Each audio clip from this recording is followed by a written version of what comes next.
Le totalitarisme est une forme de gouvernement où un seul dirigeant ou parti politique exerce un contrôle total sur tous les aspects de la vie publique et privée. Dans un État totalitaire, le gouvernement contrôle les médias, l'éducation et même la façon dont les gens pensent et se comportent. Les individus ont peu ou pas de liberté, car le gouvernement exige une loyauté et une obéissance totale. Les critiques envers le gouvernement sont interdites et ceux qui osent exprimer leurs propres idées sont souvent sévèrement punis. Les gouvernements totalitaires utilisent la propagande, la censure et la peur pour maintenir leur contrôle et faire taire toute opposition. La Corée du Nord, sous la famille Kim, est un exemple de totalitarisme. Le gouvernement dirigé par Kim Jong-un contrôle presque tous les aspects de la vie dans le pays. Les citoyens doivent montrer leur loyauté aux dirigeants et le gouvernement utilise la propagande pour maintenir une image positive du régime. Le gouvernement nord-coréen censure les informations venant de l'extérieur, donc ses citoyens connaissent peu le monde au-delà de leurs frontières. Des punitions sévères attendent ceux qui critiquent le gouvernement ou ne montrent pas la loyauté requise, ce qui crée un climat de peur. Un autre exemple est l'Union soviétique sous Joseph Staline. Staline a gouverné des années 920 aux années 950 et a établi un État totalitaire où il contrôlait l'économie, la politique et même la vie culturelle. Le gouvernement espionnait ses citoyens et punissait ceux soupçonnés de s'opposer aux idées de Staline.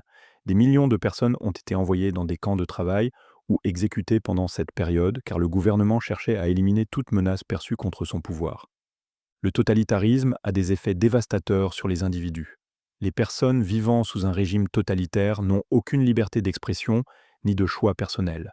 Le gouvernement contrôle leur vie quotidienne, de ce qu'ils peuvent lire et regarder à la façon dont ils interagissent avec les autres. La peur est constante, car quiconque est perçu comme déloyal peut subir de graves punitions. Au niveau social, le totalitarisme étouffe la créativité et le progrès en faisant taire les opinions différentes et en contrôlant l'information. Ces gouvernements empêchent l'émergence de nouvelles idées. Par exemple, les scientifiques, artistes et écrivains peuvent être forcés de suivre l'agenda du gouvernement plutôt que de poursuivre leurs propres idées ou innovations. Cela limite le développement de la culture, de la technologie et du savoir. Le totalitarisme favorise aussi l'inégalité, car le pouvoir se concentre entre les mains de quelques-uns. La démocratie est l'une des alternatives les plus acceptées au totalitarisme. Dans une démocratie, le pouvoir est partagé entre des représentants élus et les citoyens ont le droit de voter, de s'exprimer librement et de participer aux décisions qui affectent leur vie. Ce système valorise les libertés individuelles et encourage les discussions ouvertes, ce qui permet aux sociétés de grandir et de s'adapter.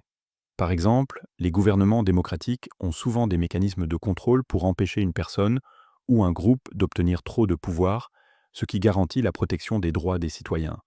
Une autre alternative est le gouvernement constitutionnel, où des lois sont écrites pour limiter les pouvoirs des dirigeants et garantir les libertés des citoyens.